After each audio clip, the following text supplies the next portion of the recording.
Hello YouTube. 잘 지내요? Stop! In the name of 경찰. 경찰입니다. Just fun little trinket that I got on one of my many adventures, which goes in part in today's video where I tell you why you should move to Seoul, why you should live in South Korea, what are the tons and tons of benefits of you coming and making a life in South Korea. So without further ado, let's get started.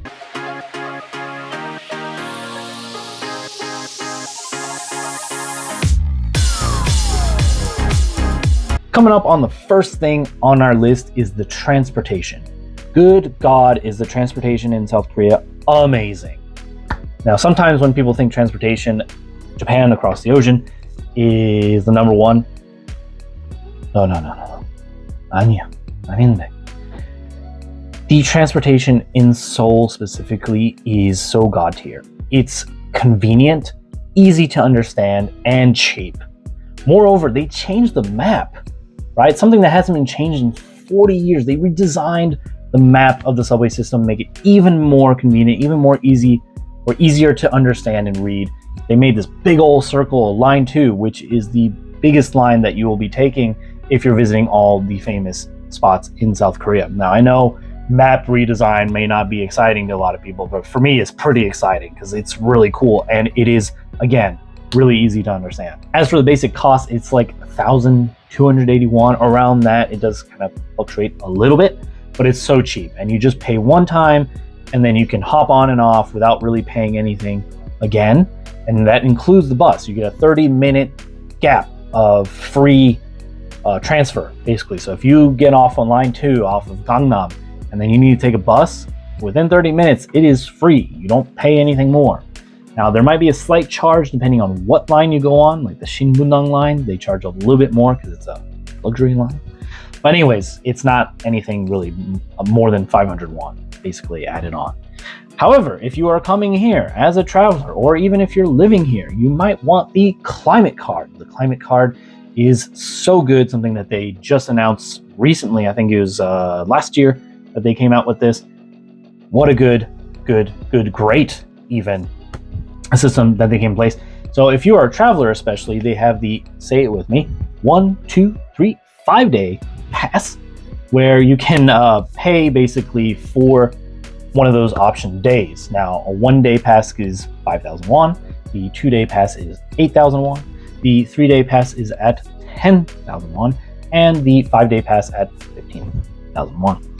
Now, again, you can choose which option you would like, or you can still go with the traditional T-money route, where you buy the card and then kind of put in money as you go, or buy the physical ticket. I don't know if anybody buys tickets anymore. I think most people just go T-money. But speaking as someone who has used T-money in the past, before I got my bank account, it's annoying, it's a hassle, it sucks having to pay cash all the time and having to, think about where I can refill or when I should refill or recharge, my card. So the climate card gets rid of that annoyance and you just simply tap and go on and off anywhere you like, anywhere you go in Seoul, Jamsil, Gangnam, Dongno, anywhere you want to go. So this is great for travelers who are just coming in for a few days and don't want to worry about the expenditure of the traveling. Now, if you're living here, they'd also have the climate card. I personally use it and I personally recommend using the card. So when it comes to the card, you do have to get the physical card or purchase it. So where you can purchase this as a tourist, you can go to Myeongdong or the Seoul Cultural Center. They're basically the tourism center, main branch near Seoul Station or Myeongdong, as well as some convenience stores do sell it. But I guess your best bet is to go to Myeongdong and go to that tourism center and you can buy it there. Public transportation is so good. I can't repeat that enough. They're even opening new lines like the GTX A, B, and C line that is connecting outer regions of Seoul, like Gyeonggi-do to Dongtan, and kind of crossing through Seoul, whatever, which is great. It's fantastic. It's really cool. They are upping the transportation game consistently, making it better and better. Now, another reason to come to Seoul, this kind of goes in part with the transportation, but it's a smart city. And what do I mean by smart city? I mean, like, there are so many conveniences for people living here or visiting here. And as I said before, they're constantly upgrading things. I mean, for example, they have plans to build flotation like islands on the river, not like man-made islands where you can stay with hotels and accommodations and restaurants on the river, like floating little islands. And they even want to go so far as having ferries that will transport you across the river to save subway time. And these are supposedly planned for 2030, but I fully believe that they will make this happen because they always make these kinds of things happen. They always consistently push the Seoul to be better, or push the city to be better and more technologically advanced. Things like Wi-Fi. Wi-Fi is amazing. Public Wi-Fi is great.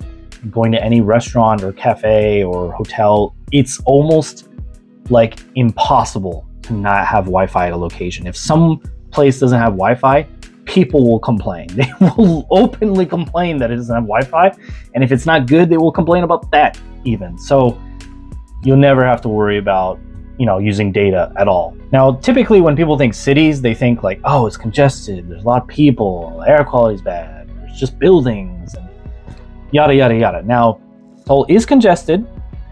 I'll say that much. It is too many people here, and I'm advocating for more people to come. But that being said, there are so many places to get away from the city without leaving the city.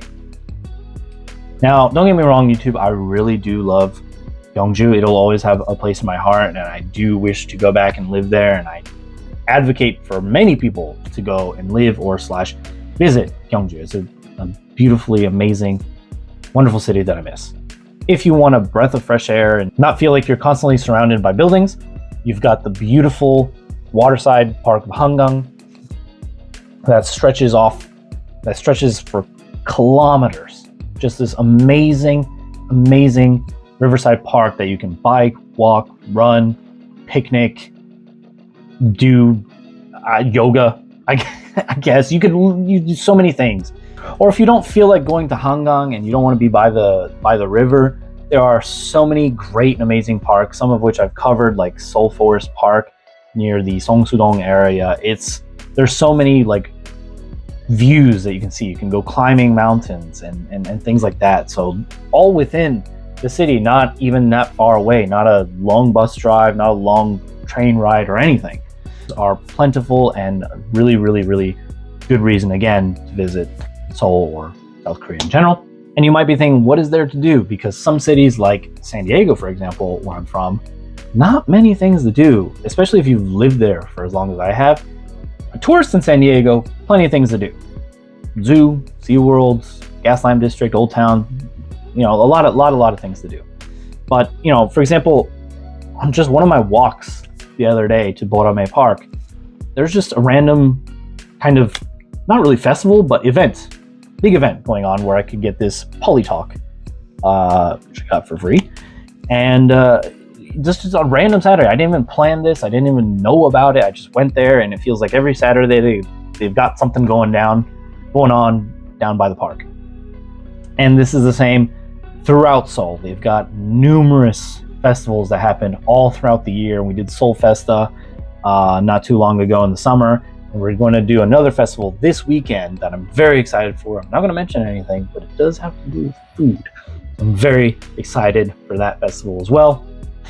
So there are hundreds and countless of festivals going on, not just in Seoul and in South Korea in general, but if again we're talking about Seoul, it's got a lot to do. And if you're not interested in festivals, they've got VR spaces, they've got PC rooms, they've got hundreds and thousands of restaurants and beautiful cafes for you to visit. You could spend a year and still not go to all the cafes. That's just how many there are. There's just too many.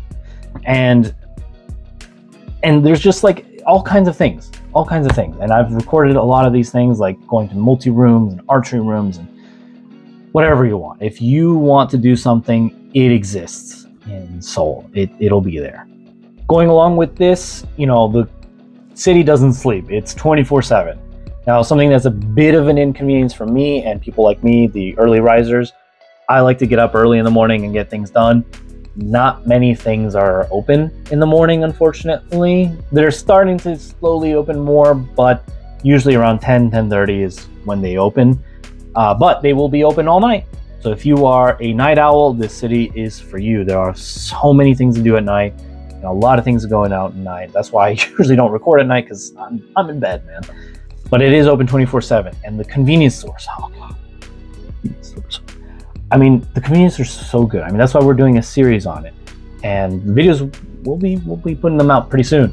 But convenience stores are really, really, really good. They aren't quite at the level of Japan convenience stores yet, but they're getting there. They are very, very, very good, and it would be irredeemable of you if you missed out, especially if you're just visiting here or if you're living here and you haven't gone that often. Convenience stores are so good and a great place to just, I don't know, find something new. Now, if you are someone who is on the fashionista side, if you're someone who loves fashion, art, Seoul, man, is the place to be, baby. It's all about that kind of lifestyle. I mean, if you look at K-pop and how much that has influenced the world and other countries, and if you go walk around the streets, God, I feel like a schmuck when I go out because everybody else is so well dressed.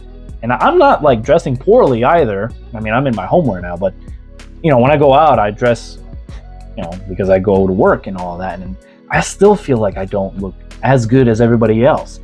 And in some ways that could be bad, I guess. But overall, it's, if you are that kind of person, if you are a fashion art person, Seoul is the city to be. You will find no trouble at all.